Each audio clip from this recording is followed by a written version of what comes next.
Hello guys, welcome back to my channel di Gear ya. Jadi kali ini saya akan sedikit nge-review tentang handphone ini, Asus ROG Phone 3, dimana yang baru 3 harian kali ya, atau 4 harian saya pakai HP ini.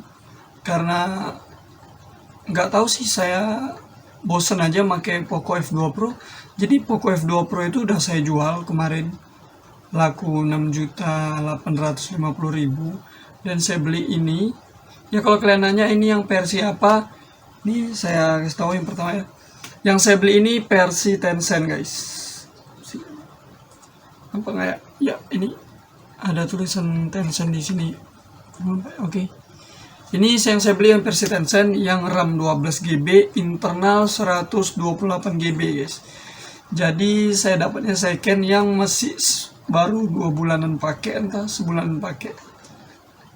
Jadi masih oke banget handphonenya. Buat yang nanyain versi Tencent aman bang, kenapa nggak yang global? Kenapa nggak yang resmi? Ya bedanya sih, yang resmi kayak Xiaomi ya. Kalau yang ini katanya orangnya beli langsung di Cina. Dan kalau yang resmi itu ada garansi Indonesianya, dan ini garansi Tencent ya, garansi di Cina sana ya guys. Tapi karena saya belinya lewat toko hijau atau Topet, itu kan bisa asuransi Fuse ya. Jadi ini saya asuransiin 1 tahun. Jadi kalau kenapa-napa bisa klaim sih.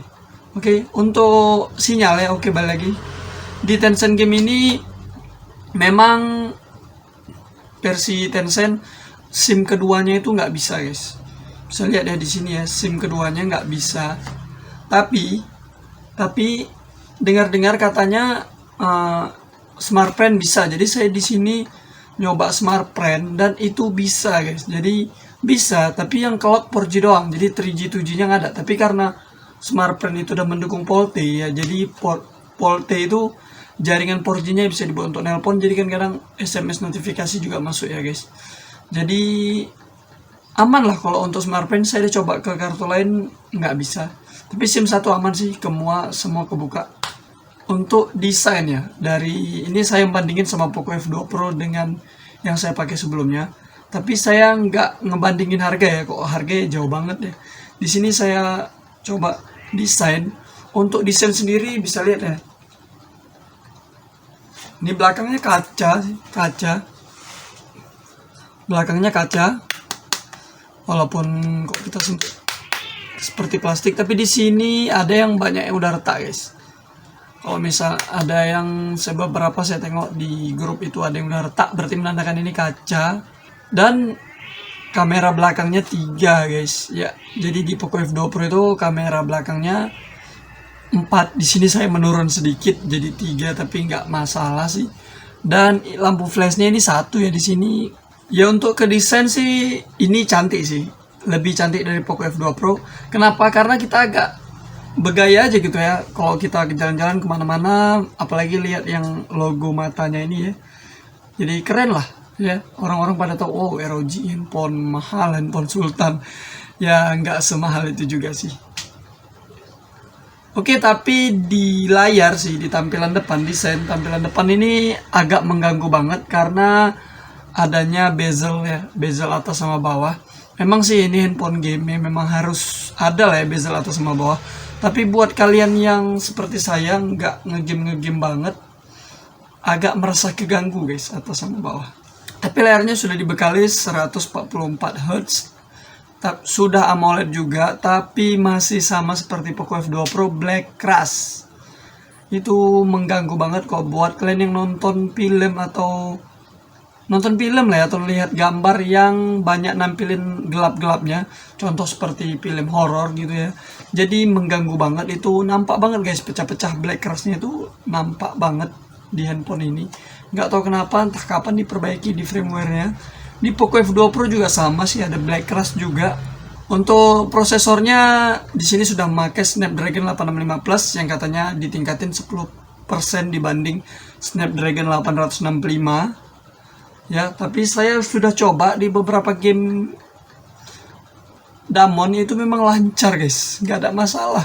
Dimana di Poco F2 Pro itu ada beberapa game yang ngebug, ada yang nggak bisa jalan, atau ada yang Nggak tahu sih karena settingan juga kali, tapi udah saya buat sama. Tapi di sini lancar, nggak ada masalah ya, memang karena handphone gaming. Terus ada juga air trigger ya, di sini ada air trigger. Ada air trigger, bisa lihat ya di sini. Ada air trigger di sininya guys. Ya. Jadi air triggernya ini untuk seperti kalau kalian tahu yang L1 R1 yang waktu setahunan dulu yang pada heboh banyak orang beli di sini untuk main game PUBG atau game Free Fire ya. Jadi kurang lebih seperti itu kegunaannya. Hanya saja air trigger di sini nggak ada tombol, nggak ada yang ditambah-tambahin, jadi enak aja sih. Cuma bagi yang belum biasa sih susah juga, sama seperti saya ya. Ada kekurangan juga sih di air triggernya, nggak tahu sih kekurangan atau enggak. Saya mainnya masih rada kaku guys, jadi kadang-kadang lagi nembak musuh, panik ya, lagi nembak musuh main PUBG. Saya klik lama-lama malah kadang-kadang nembak terus berhenti, nembak lagi berhenti, jadi nggak sedikit mengganggu. Jadi sekarang saya main PUBG masih settingan handphone yang lama. Saya sentuh di bagian sini guys. Jadi saya sementara air triggernya nggak saya gunain. Dan untuk kamera, hasil kameranya menurut saya sih lebih oke ini dibanding Poco F2 Pro. Menurut saya ya, walaupun sama-sama 60 megapiksel, saya juga nggak begitu ngerti sensor, katanya sensornya juga sama. Tapi hasilnya yang saya tahu lebih enak ini ya, lebih tajam gitu ya, lebih tajam, hasilnya lebih tajam. Kamera depannya juga hasilnya lebih tajam ini. Makronya juga lebih dapet. Tapi buat fitur-fitur sih menang sih di Xiaomi ya, MIUI ya, karena ada Mi Vlog, ada yang lain-lain juga ya di sini, tapi kameranya dapet. Halo guys, welcome back to my channel. Ya, jadi kali ini saya ngetes video menggunakan Asus ROG Phone 3. Di sini saya buat yang Hyper Steady-nya aktif. Jadi bisa lihat ya, tampilannya minim banget sama getaran.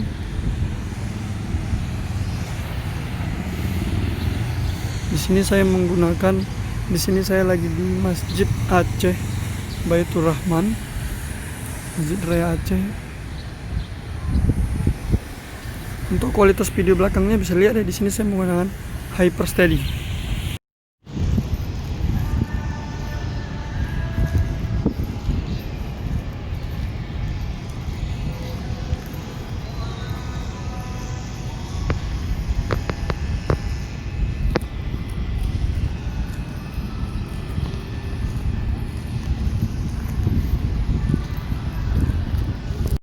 Ya, jadi ini tanpa Hyper Steady. Di sini yang kameranya yang normal, bukan yang wide. Di sini saya akan coba ubah ke wide. Ya, ini wide. Di sini saya buat stabilitasnya aktif, tapi Hyper Steady-nya off ya. Bisa lihat ya. Di sini juga masih, menurut pandangan saya mulus dan awan-awannya jelas banget ya, karena di sini emang lokasinya masih mendung.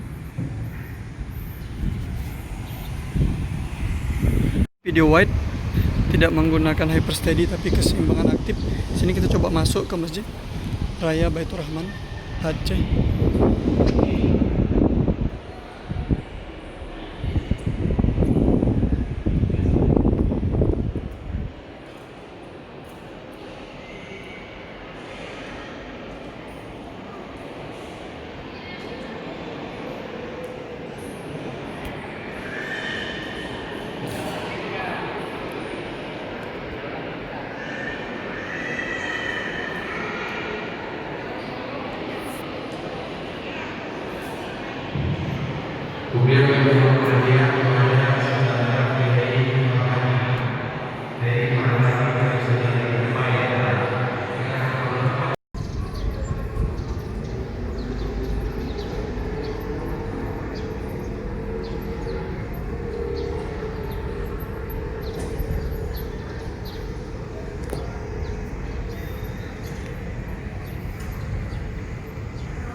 Ya, jadi kali ini adalah kamera depan video full HD plus full HD aja.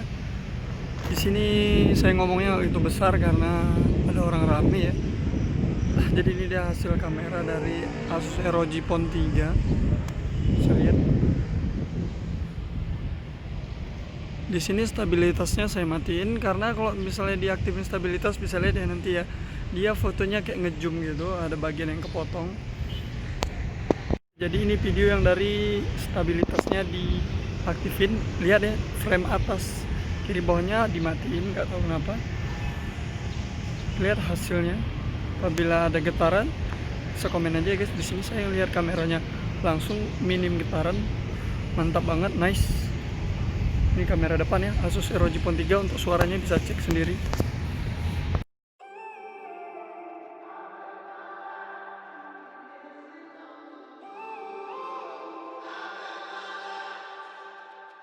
When I'm up through the night, I can't turn down the noise, tear all the words out of my mind about who I'm supposed to be. I start to believe I can't get it right. Remember the days I let slip away, they were simpler times.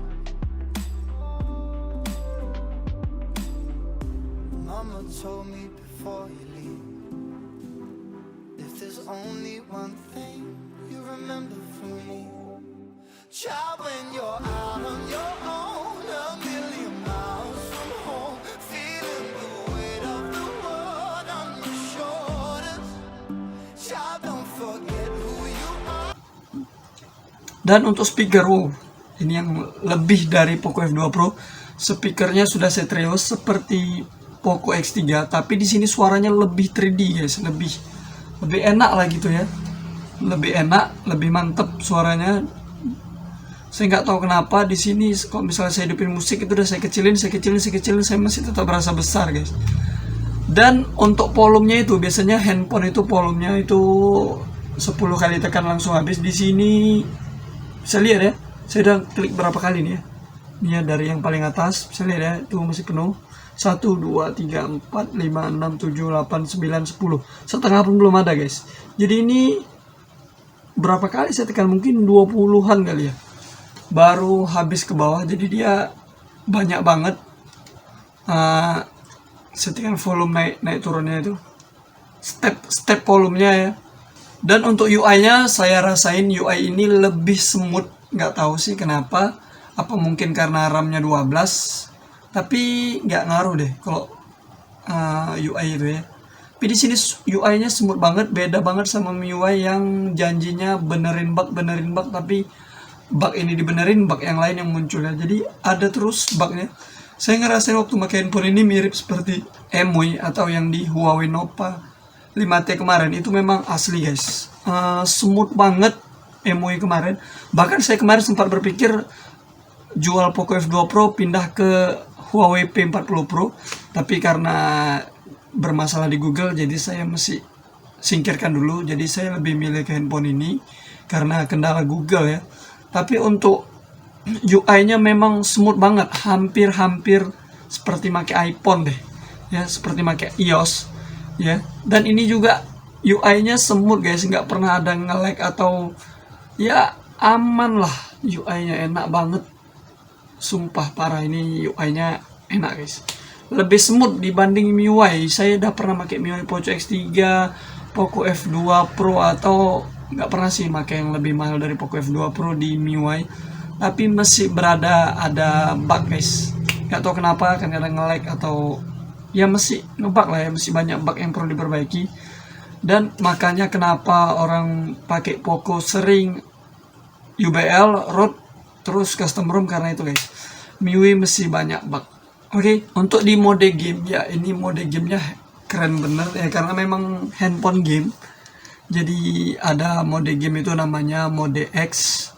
Jadi di sini aja kok kita lihat, di sini tampilannya aja berubah kok kita buat. Yup. Dan lampu belakangnya itu klip.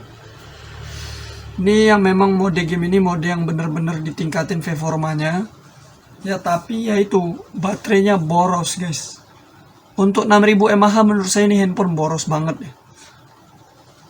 Makanya setiap kali saya makainya nggak untuk game, untuk yang sosial media atau buka Shopee atau Tokopedia doang, itu saya memakai mode hemat ya. Saya lihat di sini saya memakai mode hemat daya. Saya selalu pakai mode hemat daya, nggak tahu kenapa. Kalau waktu lagi ngegame baru saya buat aktifin mode X, hemat dayanya otomatis mati ya guys.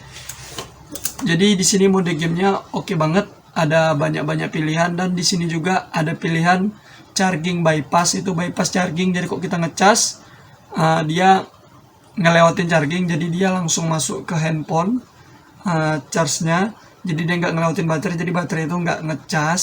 Itu buat untuk memperpanjang umur baterai, atau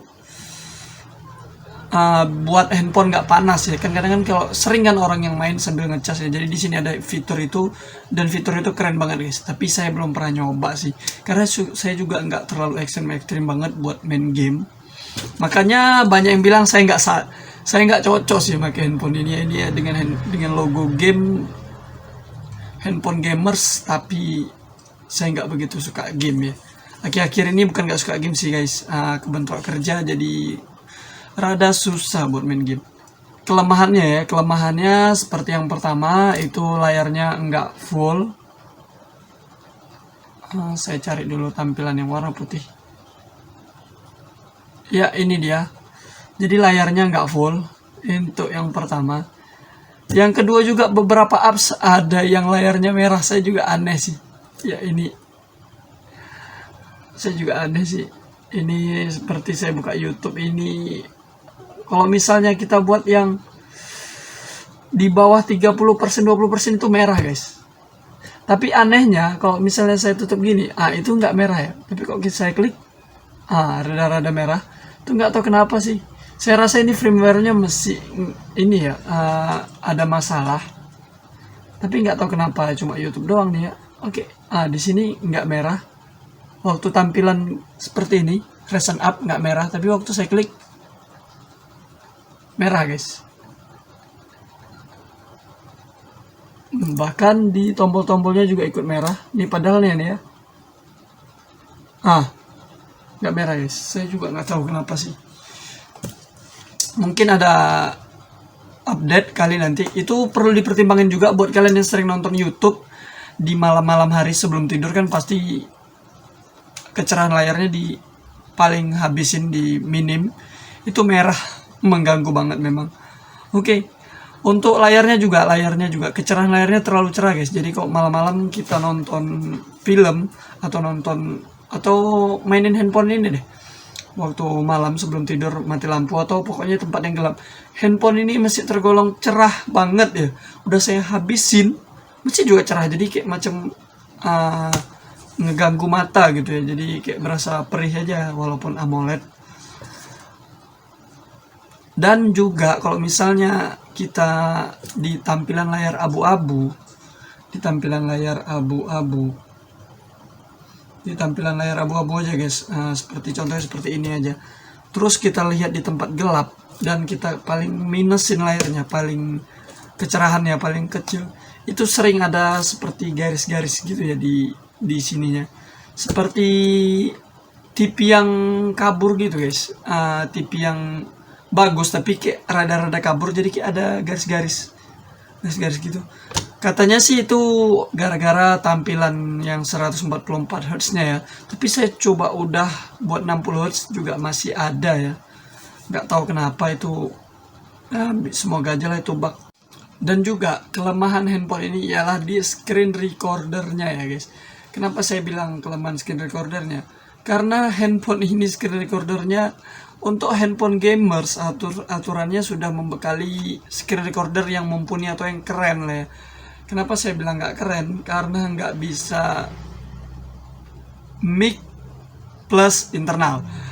Sedangkan di Realme itu mic bisa plus internal. Atau memang saya aja sih yang nggak tahu. Bagi kalian yang tahu bisa deh kasih tahu ke saya gimana caranya handphone ini bisa mic plus internal ya. Karena di sini saya cek di tes recordernya itu, screen recordernya itu belum support mic plus internal, cuma mic doang sama internal doang. Ya, jadi mirip-mirip seperti MIUI lah ya, yang masalahnya seperti itu juga. Tapi kalau kalian tahu ya bisa kasih tahu aja ke saya. Jadi bisa saya tes ya. Walaupun dia sudah ada aerodynamic system atau untuk pendinginnya yang lebih dibanding handphone lain. Handphone ini masih tergolong panas, guys. Panas banget ya. Ini saya bilang ya, panas banget ya. Dibanding Poco F2 Pro ini lebih panas, guys. Tapi karena dia panasnya di daerah sini doang, waktu kita main gini itu nggak terlalu berasa beda. Tapi berasa di layar depan sini ya. Handphone ini panas banget. Makanya waktu saya memakai Redmi Note 8 Pro atau saya memakai Nova 5T waktu saya pakai Poco F2 Pro, banyak yang bilang, "Bang, panas." Saya jawab, panas, lumayan panas. Terus ada juga orang lain yang komen di komentarnya yang nanya panas, "Lu pernah nggak nyoba ROG Phone 3?" Nah, coba deh dulu ROG Phone 3. Jadi setelah saya coba, memang beneran panas, guys. Kalau kalian nggak percaya, kalau kalian punya teman atau punya saudara atau pokoknya ada kesempatan untuk megang handphone ini atau kalian bisa beli, coba aja di game PUBG, itu game PUBG. Buat aja rata smooth ini aja deh, smooth 90 fps. Kalian main aja 2 match walaupun pakai wifi, itu panas guys, sudah mulai panas. Tampilan di layarnya sih 44-45 derajat ya, tapi saya nggak tahu kalau kita pakai sensor termometer yang untuk ngetes panas suhu luarnya ya. Menjelas saya ngerasain panas dibanding HP yang sebelumnya saya pakai. Untuk handphone gamer seharusnya ini cocok banget. Tapi buat kalian yang nggak tahan panas ya. Tapi buat kalian yang nggak terlalu gamers sekali, yang masih setengah-setengah, masih mementingin sosial atau mementingin sosial media atau yang lain-lain, saya nggak rekomendasikan banget. Karena walaupun kameranya juga bagus, cuma nggak terlalu merekomendasikan deh. Mana YouTube juga merah dan juga poni-poninya ini ganggu banget ya. Tapi lancar sih, nggak ada masalah. Kemarin saya mikirnya beli Mi 10, tapi saya mikirnya nggak ada perbedaan signifikan di antara Poco F2 Pro naik ke Mi 10, paling cuma speakernya yang stereo dan juga sudah 90 Hz ya, dan layarnya yang curve. Ya lainnya hampir-hampir sama aja. Jadi buat kalian yang nanyain, "Bang, perlu nggak upgrade dari Poco F2 Pro ke ROG Phone 3?" yang ngikutin saya ini, kalau kalian gamers ya, pemain game yang cinta banget sama game, apalagi yang ngikutin turnamen, rekomendasi guys, the best. Tapi kalau kalian yang masih setengah-setengah, yang nggak terlalu memperdulikan game tapi pengen upgrade, mending mikir-mikir dulu deh, atau tahan-tahan dulu uangnya. Nanti bentar lagi katanya Mi 11 atau Poco F3 kali bakalan keluar menggunakan prosesor Snapdragon 875 ya. Jadi tahan-tahan dulu ya. Jadi oke, thanks for watching. Jadi cukup sampai di sini dulu. Apabila ada yang kurang bisa komen aja, nanti bakalan kita bahas lagi. Jangan lupa bantu like dan subscribe. See you later, goodbye, dadah.